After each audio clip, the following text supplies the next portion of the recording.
On fait un petit point sur le groupe déjà, ça me va. Oui, j'ai mon petit pense-bête par rapport à ça, pour pas me C'est tromper pas une comme bonne la fois nouvelle, donc. passée. Des bonnes et des moins bonnes. Bah, on récupère Cédric Kipré, qui revient de suspension. En principe, on devrait récupérer Amadou Koné et Noah Sangui, qui n'étaient pas utilisables, on va dire, pour le match de Monaco. Par contre, on perd Alex Oliero, qui s'est fait une grosse entorse de la cheville. Gabi Moscardo ne sera pas de retour, même si ça va mieux, mais pas assez pour pouvoir être sélectionnable.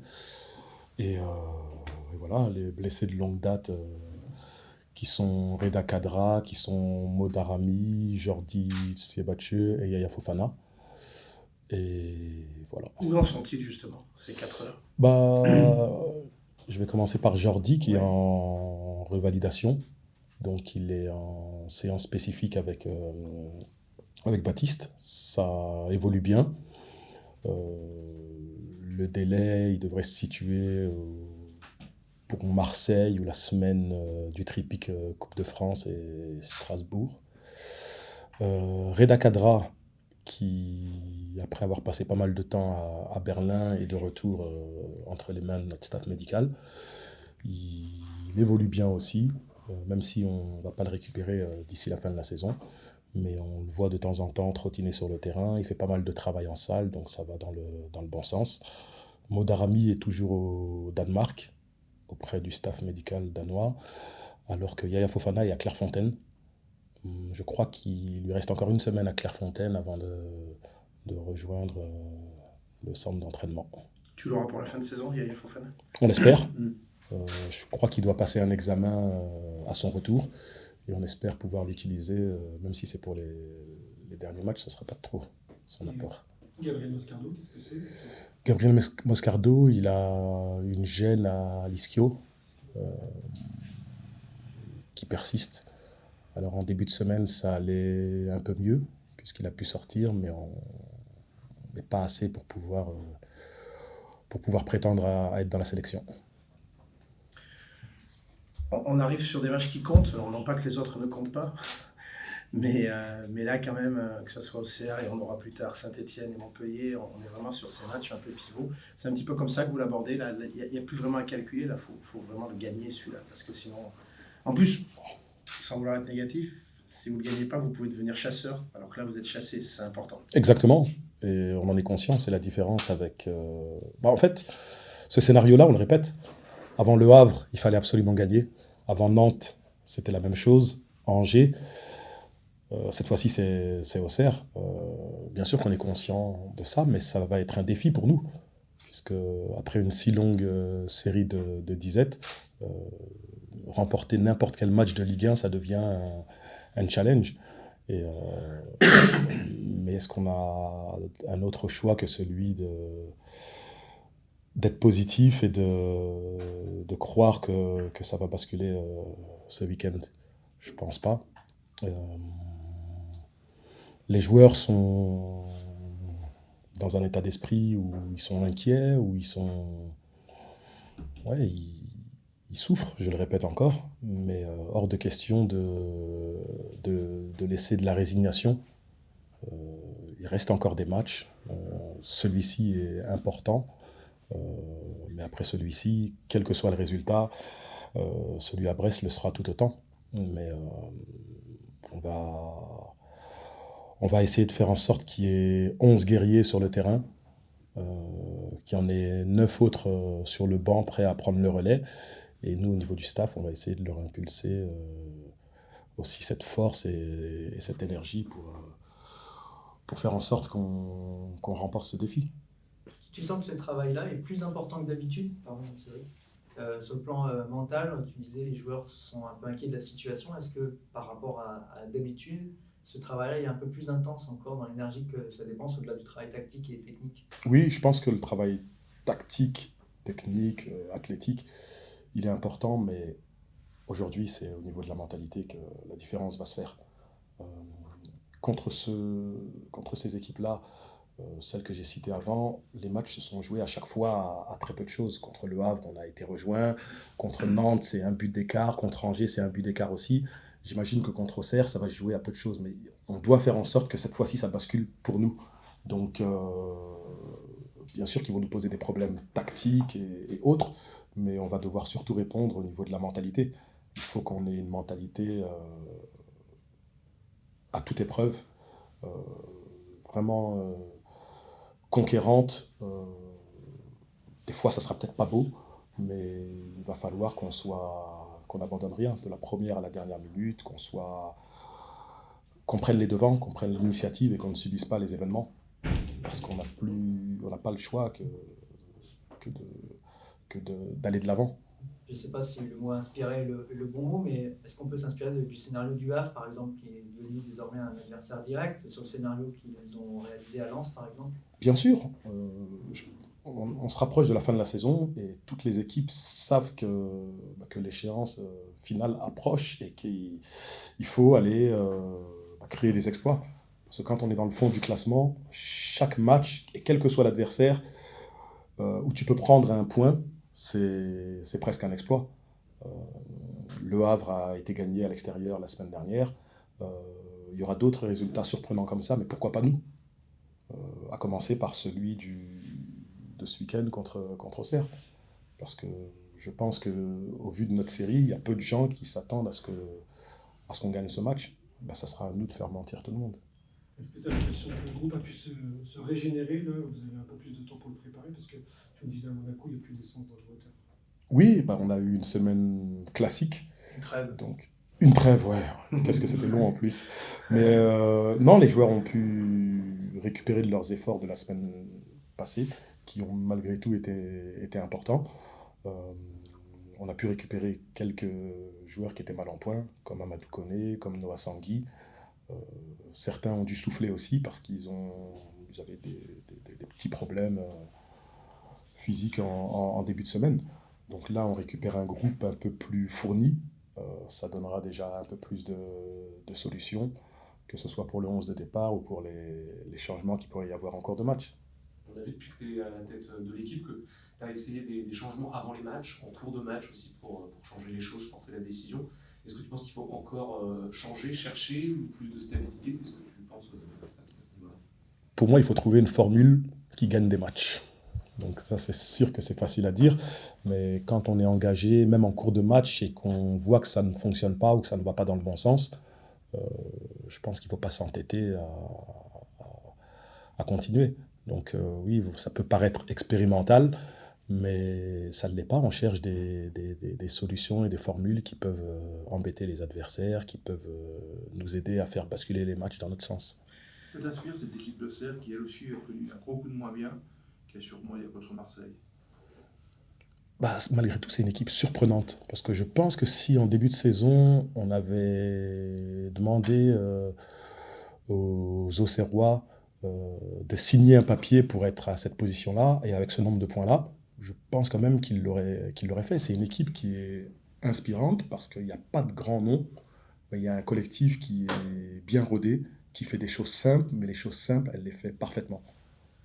Je trouve que c'est une équipe qui me paraît mature, qui ne laisse pas filer les matchs et qui est capable de faire des grosses prestations.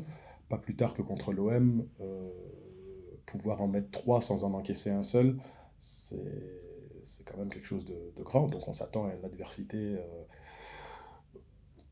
une bonne adversité, et à une équipe qui, malgré le résultat contre Strasbourg, est en confiance. Déjà parce qu'elle a 6 points de plus que nous. Elle en a 8 de plus que le barragiste. Donc le matelas pour eux est assez confortable. Donc j'imagine qu'ils vont être libérés et qu'ils vont jouer leur bateau comme ils ont l'habitude de le faire. On se souvient en match aller qui vous avait mis des grands ballons devant, qui vous avez un peu pris dans votre dos. C'était un petit peu ça le plan de Pélissier. Peut-être que tu ne seras pas tout à fait d'accord, mais en tout cas, les buts qui ont été pris, ça a été pris aussi sur la vitesse, sur la transition aussi. Tu t'attends à le même style de match à domicile et vous, peut-être que vous allez l'aborder différemment? Bah, ils ont profité de nos largesses. Ouais, oui. moi je signe tout de suite aussi pour mettre un long ballon et que nos attaquants se retrouvent face au gardien adverse. Ça veut peut-être dire qu'on n'a pas été assez vigilant sur ce point-là, mais ça fait partie de leurs caractéristiques. C'est l'équipe qui est rapide en contre-attaque, qui défend bien ensemble, qui ferme les espaces et qui profite de la moindre faille pour faire mal. À nous d'être vigilants. Il est possible qu'on ait des séquences de possession importantes. Il va falloir faire en sorte de ne pas tomber dans les pièges et de forcer les actions pour ne pas se faire contrer et subir des contre-attaques comme celle du match aller. Un petit point tactique aussi, on a l'impression que, est-ce que c'est lié au manque de confiance, au manque de résultats, que tes joueurs ne tirent pas au but de l'extérieur de la surface de réparation? Je ne sais pas si tu as senti ça aussi. Vous avez des super tireurs, Teddy, on a l'impression que John Patrick aussi, parce que des fois il n'ose pas. Et depuis le départ de Marshall, finalement, ça ne tire pas beaucoup. Est-ce que c'est quelque chose sur lequel tu insistes? Parce que, à défaut de pouvoir mettre des buts à 5 mètres, ça peut servir d'en mettre à 16 ou à 20. On a vu en plus Patrick Zabi en mettant, j'ai vu une vidéo ce matin avec la réserve contre Bobigny, très beau. Donc, tu as des joueurs qui frappent, mais on a l'impression qu'ils sont un peu inhibés. Tu l'as dit au début de ta question, la confiance fait peut-être qu'une position dans laquelle on prenait une frappe il y a quelque temps, on n'ose plus la prendre, parce qu'on cherche toujours la solution la plus sécurisante. Nous, on les encourage à le faire. On vient de terminer une séance où il y a eu une demi-heure avec des circuits de finition. Donc, les qualités, on voit qu'elles sont présentes. Maintenant, il faut les montrer en match, dans un contexte qui est différent de celui de l'entraînement. Mais c'est aussi à nous de préparer nos actions pour pouvoir être en position favorable pour frapper aussi. Et peut-être que si on frappe moins, c'est qu'on arrive moins à se mettre en position de frappe. Ouais.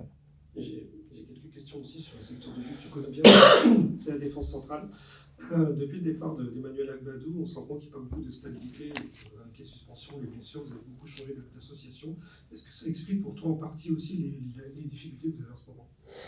C'est sûr qu'avec avec le départ de Manu Agbadou, on a perdu en stabilité parce que c'est quelqu'un qui disputait toutes les rencontres, à part l'une ou l'autre où il pouvait être suspendu, mais rarement blessé. Donc au niveau des associations, c'était souvent Agba et Joseph ou Agba et Cédric Kipré.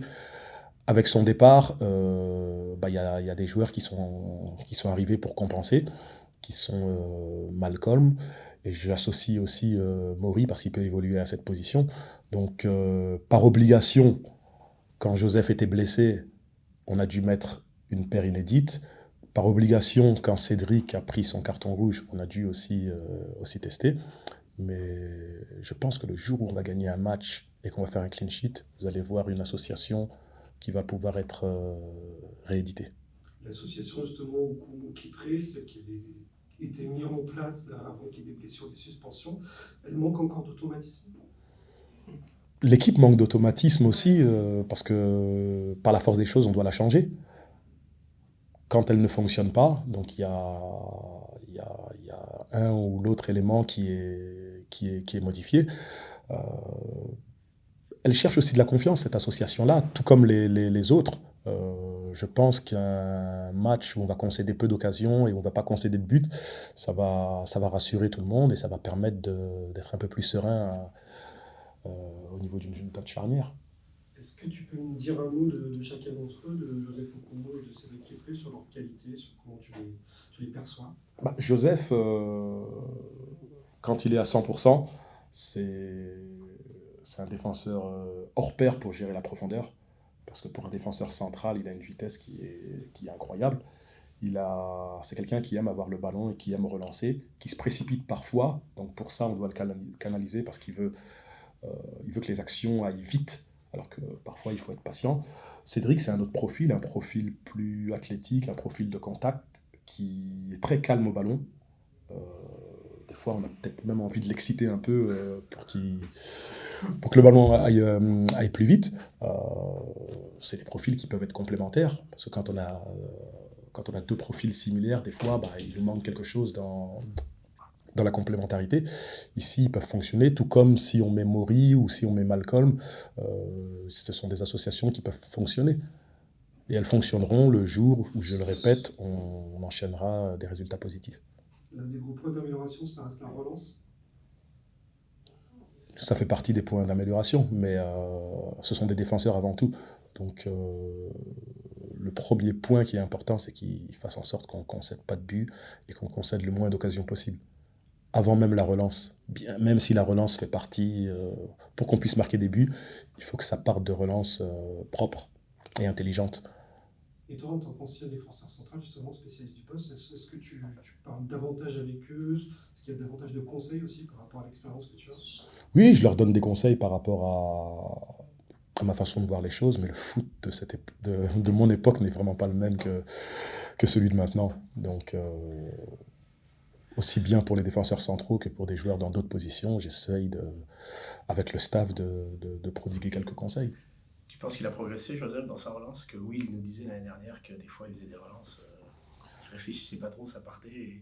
Enfin, il disait pas ça comme ça, mais en fait, Ouais, voilà. parce que je vois ce que. Il était très ambitieux et peut-être. Ouais, je vois, tu fais référence à. Bah, Joseph, c'est Transversal. un numéro 10 que tu mets en défense centrale. En fait, Ouais, voilà. je pense qu'au Kenya, il avait un rôle essentiel qui était celui de donner les passes décisives et de marquer les buts en même temps. Donc c'est peut-être ce qu'il essaye de faire, même si c'est sous forme de plaisanterie que je dis ça. On travaille avec lui pour qu'il soit plus patient, c'est surtout ça. Lui, dès qu'il voit une ouverture, il veut que ça aille directement là où il a décidé que ça aille. où il l'a décidé. Alors que des fois, il faut passer par des relais pour que le ballon et l'action soient meilleurs. Mais on y travaille et je pense qu'il a progressé même par rapport à ça. Quand on regarde le nombre de ballons rendus à l'adversaire, il y en a moins qu'en début de saison. Dernière question. À quel accueil tu t'attends à Delaune dimanche? Parce qu'on voit que le public s'impatiente forcément avec les résultats. Il y a eu des banderoles qui ont été mises devant le centre de ville. Est-ce que tu attends un accueil qui va être un peu plus hostile qu'avant du fait des résultats qui tardent à venir? C'est possible. Ben, tout le monde s'impatiente. Le public s'impatiente. Je suis tous les jours au centre de vie. Les gens s'impatientent aussi. Tous ceux que je croise, le personnel, les dirigeants. Nous, le staff, on s'impatiente aussi. On est pressé de regoûter à une victoire. C'est pas pour autant que je ne reçois pas des sourires, des encouragements quand je suis ici. Donc j'imagine que le public est pareil. Il aime le club, il aime l'équipe. Même si parfois il peut être fâché parce qu'il n'est pas content de la prestation. Donc je m'attends à ce que l'équipe soit soutenue malgré tout. Merci. On va parler de John. De John? Qui te succède aussi? Ah oui, il me succède, oui. Un petit mot sur c'est une bonne pioche. Bien sûr. Bien sûr que c'est une bonne pioche. lui dire de plus. Il arrive dans un contexte qui est difficile pour lui parce que l'équipe se cherche, mais il s'est adapté assez rapidement et on arrive à l'aligner régulièrement parce qu'on a besoin de lui, parce qu'on a besoin de ses qualités et parce qu'on est satisfait de ses prestations. Ben déjà, comment se passe ton adaptation à Reims depuis ton arrivée ici? Mi adaptación hasta el momento ha sido muy buena. La verdad que el equipo, las instalaciones, el staff, en general todo lo que tiene que ver con el club, muy bien. Y estoy muy a gusto de estar aquí. Donc mon adaptation se passe très bien, que ce soit avec l'équipe, le club, l'encadrement en général. Tout le monde m'a très bien accueilli et moi je suis très content d'être ici. C'est difficile malgré tout d'arriver dans un club où il n'y a pas de résultat, où vous n'arrivez pas à gagner, c'est difficile. Bueno, creo que los resultados no están siendo los que nosotros queremos, pero estamos trabajando todas las semanas para cambiar la dinámica y estoy seguro de que se va a ver dentro de poco que el equipo está trabajando duro y los resultados van a llegarse.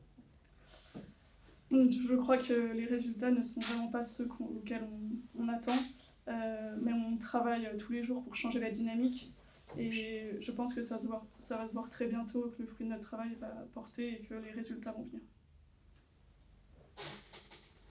Qu'est-ce que tu savais du Stade de Reims avant de venir? Bueno, conocía al Stade de Reims de que es un club histórico dentro de Francia, que tiene grandes resultados hace mucho tiempo y que por poco casi es 2 veces campeón de la Champions League y también ha ganado la Copa de Francia un par de veces. Donc je savais que c'était un club historique, un club français très important avec beaucoup de résultats. Ils ont quasiment gagné la Champions League et ils ont aussi gagné la Coupe de France plusieurs fois. Bien révisé. La Coupe de France, justement, John, qui était comme une bouée un peu d'oxygène dans ce parcours chaotique en championnat. Comment vous la vivez, vous, cette aventure? Bueno, yo estoy súper contento de haber podido llegar y avanzar en la Copa. Ahora mismo nuestra prioridad es el partido del domingo y sobre todo sacar resultados en la Liga. Y cuando llegue el momento de jugar la semifinal de Copa, daremos el 100% para poder jugar la final. Je suis très content d'avoir participé à l'épopée et de pouvoir avancer en coupe. Après, la priorité pour nous aujourd'hui, c'est le match de dimanche et de prendre des points en Ligue 1. Mais quand le moment de la demi-finale arrivera, on sera à 100% pour atteindre la finale. Est-ce qu'il t'a fallu t'adapter à la Ligue 1 par rapport à la Liga en Espagne? Est-ce que c'est un championnat différent et s'il est différent, en quoi? Sí, hay varias cosas dentro de lo que es el juego que son bastante diferentes. Aquí en la Liga hay mucho más ritmo en transiciones de un área a otra. No hay tanto control del balón ni posesión. Entonces sí que es verdad que los primeros días, semanas, me ha costado un poco entenderlo, pero creo que gracias al trabajo del staff y mío estamos consiguiendo que la adaptación sea más fácil y más rápida. Oui, il y a plusieurs différences. Déjà, les styles de jeu sont différents. En Ligue 1, il y a plus de rythme, plus de transition. On garde moins le contrôle du ballon. Et du coup, il m'a fallu un peu de temps pour m'adapter. Mais avec le travail du staff et avec le mien, je crois qu'on a fait en sorte d'accélérer mon adaptation. On t'a vu jouer au milieu de terrain à plusieurs postes. Quel est ton poste préférentiel et quelles sont tes qualités dans le jeu? Lo último no lo he entendido. ¿Cuáles son tus Puesto cualidades favorito. y puestos favoritos? Normalmente desde pequeño he jugado en varias posiciones y sobre todo en mi antigua etapa en Getafe jugaba en varias posiciones dependiendo de lo que requería el equipo.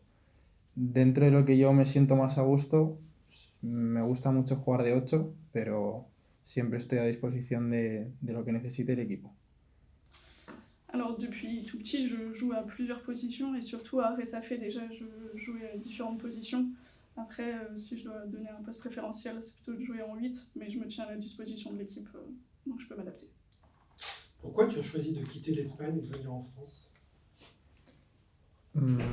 Bueno, creo que para mi carrera necesitaba más minutos, necesitaba jugar y en Getafe ahora mismo no estaba teniendo las oportunidades y pienso que llegar aquí a un sitio como el Stade de Reims puede ser un sitio ideal para que yo como futbolista tenga ese crecimiento que creo que necesito ahora mismo. Pour ma carrière, pour progresser, je devais jouer plus de minutes, avoir plus de temps de jeu. J'avais pas cette opportunité à Retafe à l'instant T. Du coup, pour moi, c'était le Stade de Reims, c'est un bon point d'appui pour avoir plus de temps de jeu et pour grandir comme footballeur. En ce moment, il y a beaucoup de polémiques autour de l'arbitrage en France. Est-ce que toi, qui arrives d'un nouveau championnat, tu étais surpris par l'attitude des arbitres ou la façon d'arbitrer en France? Personalmente, no he notado un gran cambio en el tema de los árbitros, la verdad. Y no creo que haya mucha diferencia entre los árbitros de España y los de Francia. Personnellement, je ne vois pas de différence entre les arbitres français et les arbitres espagnols. J'ai pas constaté de changement. On a parlé de toi, John, tout à l'heure, sur ta façon dont tu ressentais la situation. Comment tu ressens la façon dont le groupe, tes coéquipiers vivent la période dans laquelle vous êtes en ce moment? No mucho, no queda.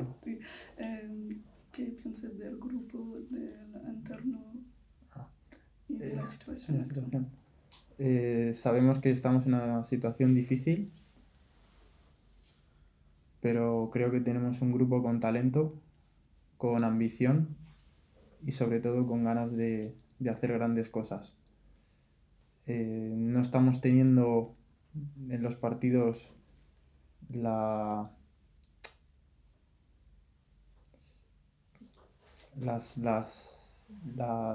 ganas de ir a por la victoria desde el primer momento, y eso nos está pasando factura. Entonces, después de saber cuáles son los errores que estamos cometiendo, creemos que ya estamos preparados para conseguir una victoria después de tanto tiempo y comenzar una buena racha. On sait tous qu'on est dans une situation difficile, mais je sais qu'on a un groupe de qualité et on a vraiment envie de faire les choses bien. Dès qu'on rentre sur le terrain, on a envie d'aller chercher cette victoire, même si dernièrement ça s'est mal passé. On analyse nos erreurs et on se prépare à gagner à nouveau et à lancer une nouvelle dynamique. Est-ce que cette période de 9 jours sans match depuis Monaco a été mise à profit pour bien sûr ressourcer physiquement et puis mentalement aussi pour entamer une nouvelle dynamique quelque part?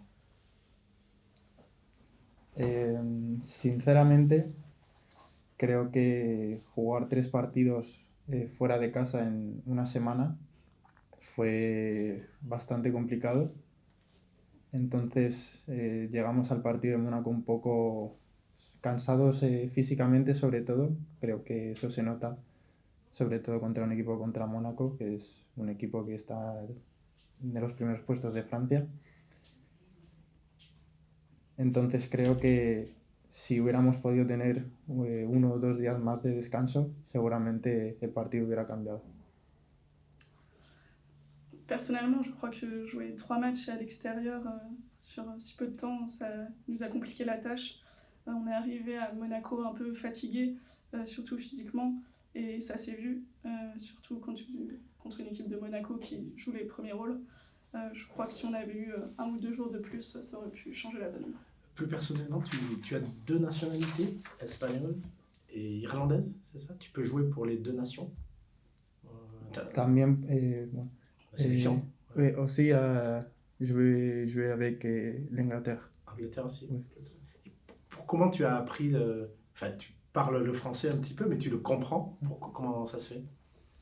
Entiendo el francés porque mi madre es francesa. Ah, Entonces, cuando éramos pequeños, sobre todo, a veces nos hablaba en francés, sobre todo cuando ella se enfadaba.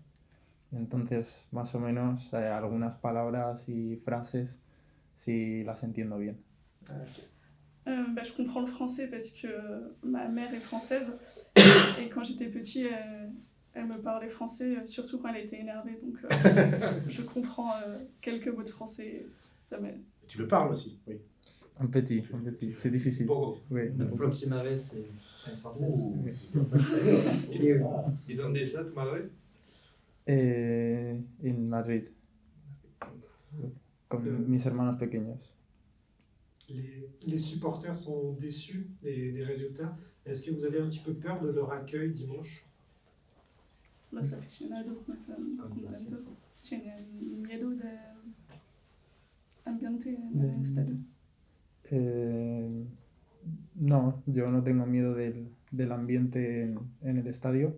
Sabemos que no estamos rindiendo al nivel que ellos esperan y que tengan por seguro que el domingo ganas y ambición no van a faltar, y con el trabajo que estamos haciendo esta semana lo único que nos vale es la victoria y es a lo que vamos a salir el domingo.